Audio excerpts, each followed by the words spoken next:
a service of C&C Worldwide.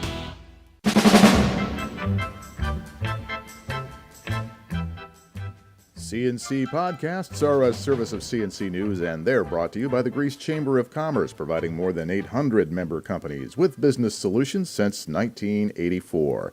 Lake effect, lake effect, lake effect. Rochester seems to have a lock on fifth place this winter on the list of snowiest cities in America. The Golden Snow Globe website tracks this stuff. They just updated the list of America's top 10. Erie, Pennsylvania, about 3 hours west on the Thruway, there on the shores of Lake Erie, is the national champion for cities of more than 100,000 population. 107.5 inches on the ground as of Monday. Buffalo is second place, 94.4 inches, followed by Grand Rapids, Michigan in third at 92.2. And here's the rest of the pack. Syracuse, well back with 81 inches. Rochester, close behind, 71.8. Well, not that close, I guess. Ann Arbor, Michigan at 71.7. Detroit at 70.8. Toledo at 67.4. Flint, Michigan has 63.9 inches. And way out west in Billings, Montana, 63.6 inches. Syracuse is running about a foot behind Buffalo this year, and they are in danger of losing their snowiest city designation. Last year, Syracuse was both the snowiest big city in America, winning the Golden Snowball for snowiest city in New York as well. Of course, if you really want snow, you should go to the Tug Hill Plateau out on the east end of Lake Ontario, where the houses have those second-floor doors to nowhere for a reason.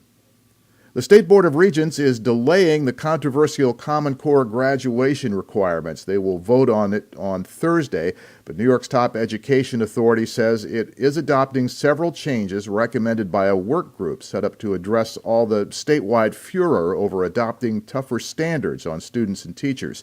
The requirement that high school seniors pass the Common Core-based Regents exams to graduate will be pushed back onto the class of 2022.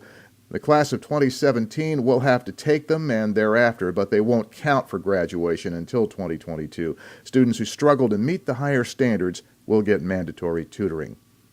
A former Ontario County daycare worker has accepted a plea deal that will put him in prison for 5 years on a child abuse charge, then 10 years supervision after that.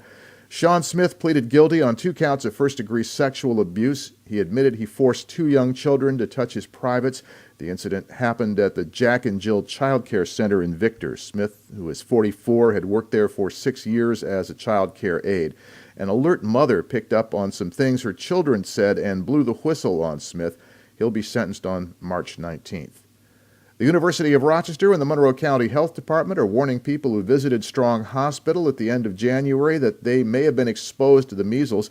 The health department confirmed that a U of R student was treated at Strong for the measles.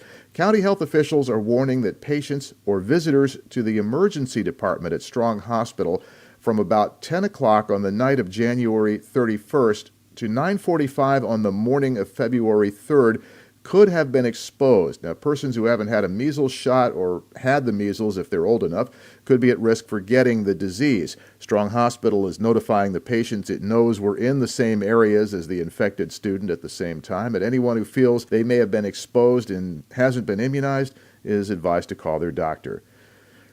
And federal, state, and local authorities have charged 4 people in the largest string of cocaine busts ever made in the Rochester area. The U.S. Attorney for Western New York, William Hochul, says the cocaine traffickers were arrested in 3 separate cases. The biggest one, the arrest of Christopher Kendrick last week on 490 in Shiloh. He had 24 kilos of cocaine in his car. That's more than 52 pounds of the drug. This is the biggest single cocaine seizure ever in the Rochester area. The arrests resulted from a joint DEA, state, city, and county action.